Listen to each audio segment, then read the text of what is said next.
Hi, I'm Ashok Jangit from New Vikas, Jodhpur, India.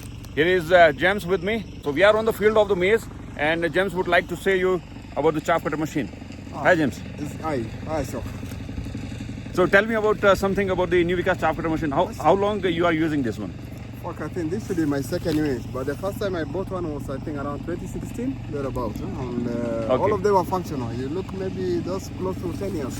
Okay, for 10 years you are using the New Vikas chaff cutter machine, good, yeah. and you are satisfied with it. Perfect. All the crops are Perfect. being used with this chaff cutter perfectly. It's working well. Because I can chop tomatoes, Okay.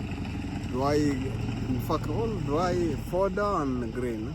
Perfect. Okay. Perfect. In the dry, in the green, Perfect. everywhere it is perfect. problem. Okay. I'm So any customer from the Africa, from Kenya or nearby area who wants this machine, chaff cutter machine, tractor operated, diesel operated, you can contact us on the given number. They can Thank you. even check it physically from you. They can come Okay. see it If practically. you are interested, you can come here in Nakuru, Kenya. How it Yeah, works. see practically, and James would describe the machine, and you can see this practically working on the field.